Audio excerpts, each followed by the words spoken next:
हमदर्दी तो आपको भी मिल जाती अगर आपकी प्लेटलेट्स ना गिरती, 4 साल आप भाग ना जाते, तो हमदर्दी ही हमदर्दी थी। देखिए, अवाम उनका साथ देती है जो अवाम के साथ खड़े होते हैं। अवाम भगोड़ों का साथ नहीं देती, ना अवाम उन लोगों का साथ देती है, ना उनके लिए हमदर्दी होती है जो मुश्किल वक्त में अवाम को छोड़ जाएं। हाँ, तो अगर हमदर्दी भी मिल रही है वो इसलिए क्योंकि हम आज भी डट के पाकिस्तान की अवाम के साथ खड़े हैं।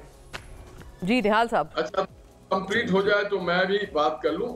अवाम के साथ और नजरिया के साथ खड़ा होना ये बहुत अच्छी बात है और ये सिर्फ मोहम्मद नवाज शरीफ साहब को मिला है।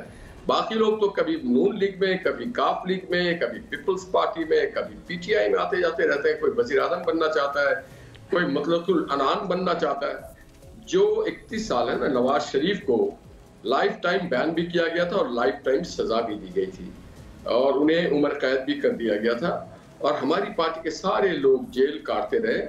हमारे सारे लोगों पे बड़ी ज्यादती और बड़े तकलीफ से गुजरे।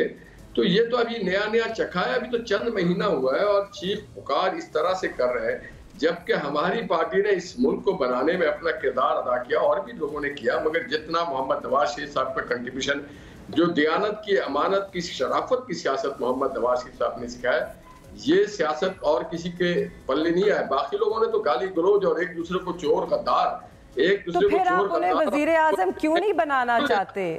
मेरी पूरी बात सुन ले। एलिमिनेट करने की बात की, ये बड़ी बदकिस्मती है पाकिस्तान के सियासत के लिए। पाकिस्तान के सियासतदानों को एक दूसरे का एहतराम आप हिंदुस्तान के लोगों से सीखें। वो उस हद तक नहीं जाते, या बांग्लादेश और कहीं भी सीख लें।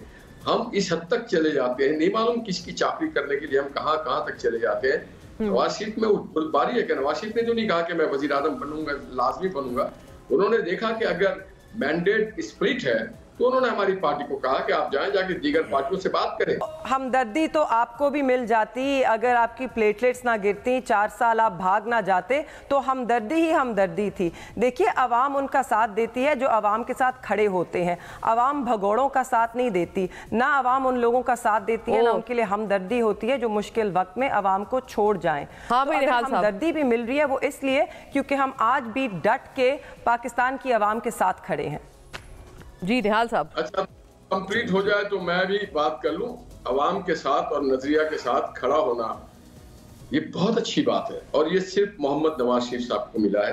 बाकी लोग तो कभी नून लीग में, कभी काफ लीग में, कभी पीपल्स पार्टी में, कभी पीटीआई में आते जाते रहते हैं। कोई वजीर आजम बनना चाहता है, कोई मतलबुल अनान बनना चाहता है। जो 31 साल है ना, नवाज शरीफ को लाइफ टाइम बैन भी किया गया था और लाइफ टाइम सजा भी दी गई थी और उन्हें उम्र कैद भी कर दिया गया था और हमारी पार्टी के सारे लोग जेल काटते रहे। हमारे सारे लोगों पे बड़ी ज्यादती और बड़े तकलीफ से गुजरे।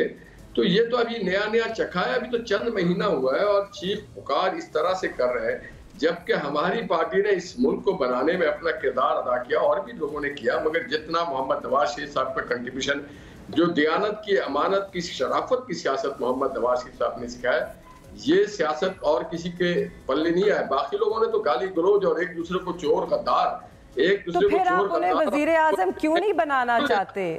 मेरी पूरी बात सुन ले। एलिमिनेट करने की बात की, ये बड़ी बदकिस्मती है पाकिस्तान के सियासत के लिए। पाकिस्तान के सियासतदानों को एक दूसरे का एहतराम आप हिंदुस्तान के लोगों से सीखें।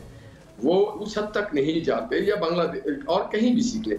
हम इस हद तक चले जाते हैं, नहीं मालूम किसकी चाकरी करने के लिए हम कहां कहां तक चले जाते हैं। नवाज शरीफ में बुरबारी है कि नवाज शरीफ ने जो नहीं कहा कि मैं वजीर आजम बनूंगा, लाजमी बनूंगा।